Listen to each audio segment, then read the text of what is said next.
Hello traders everywhere, Adam Hewison here, coming to you from the digital studios of Market Club. It's the 22nd of July.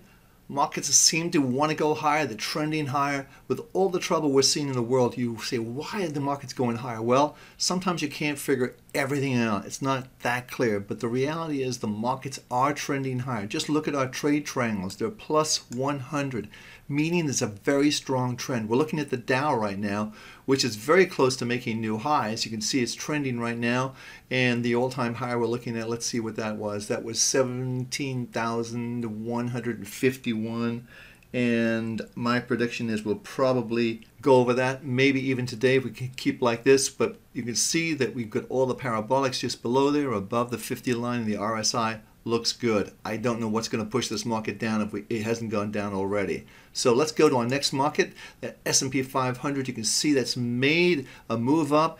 It gave a parabolic buy signal. You see the little line down there, and that's indicating that the trend is once again turned up. We're plus 100 above the 50 line. Strong trend in the S&P 500. It looks like it wants to go higher. Certainly I could see this market going up to the 2000 level from where we are right now. So let's see how that plays out. But NASDAQ, you can see right here, NASDAQ, boom, that's a little pivot point. Let me illustrate that to you a little clearer. If we just look at this market like here, up to here, down to here, that's a little double bottom here, that's a pivot point. So we should go from this level here to this level, and that should take us up, I would think, probably to double where we are right now. So somewhere around this level here, that'll be new highs on the NASDAQ. And again, plus 100, very positive sign. Over 50 on the RSI, looks good.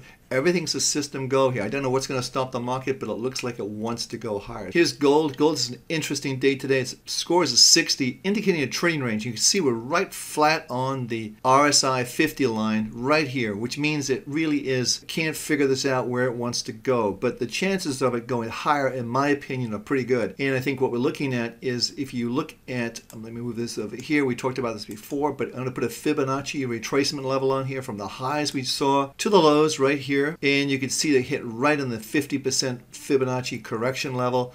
And today's action, it looks like we're getting some sort of doji line created here, and that's a good sign for the gold market, in my opinion. It seems like we've got everybody sort of a little bit negative on gold now, so I think we can see this market do better on the upside. But remember, it's minus 60 at a trading range right now. Here's Bitcoin, and you can see we had a nice run up in Bitcoin, and we've had a sort of a pullback. It's very similar in terms of, you just look at when you get these long quiet sections like this, boom, watch that breakout. Here we are in this long section. We're getting very quiet, but this is a normal procedure.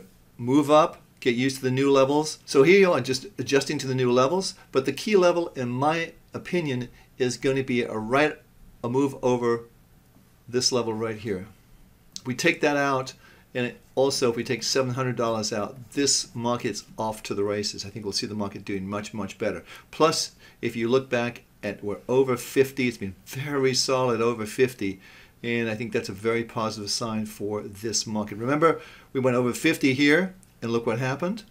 And we sort of stayed above 50 all that time. So it's still a strong trend, in our opinion. The key level here, $700. If we go over that, we're off to the races. Okay, last market we're talking about is Netflix. A couple of things you want to watch on Netflix, which we talked about, and that is number one, in my opinion, on Netflix right now is the doji cross we created right here. And this is a very big sign. See that little signal right there? When you have that line and a cross like that, that's a strong indication that we probably topped out, at least for the moment, in this market. Plus you have let me just clear that off. Plus you have this indicator right here has gone below the parabolic, giving you a little parabolic sell. Plus you're dipping below the 50 line right here, also indicating weakness. Now you can see how we're sort of rounding off this top. I think there's a lot of great news that's come out for this market just recently, but it seems like it's just flattening out a little bit. And if we're closing down here, I'd say probably below the 430 level. That's not going to be too good for this market, but let's see how that plays out. But a lot of good money's been made in Netflix. We've done very well. You can see with our trade triangles, we've done very well. Our last was 354, so we're got some really nice profits in this, but we've got our stops in here. But I want to go back one more time to the S&P 500 to show you exactly where this potentially market could really make a turn. So let's just clear that screen. Here's the S&P 500 again. We've got a plus 100. Okay, our tip-off point here is going to be somewhere right around the 1940 level. If it goes below 1940, we will be out of this market on the sidelines protecting our money, because that's going to be a really strong indication that the market has perhaps made a turn, not guaranteed, but perhaps made a turn. Hey, this is Adam Hewis, and I hope you enjoyed today's video on the markets, and hopefully it'll help you in the future. But always check on those trade triangles because they can help you make money. Have a great trading day, everyone. You can find Adam Hewison as a regular contributor on Bloomberg, Business News Network, CNBC, and Fox Business News.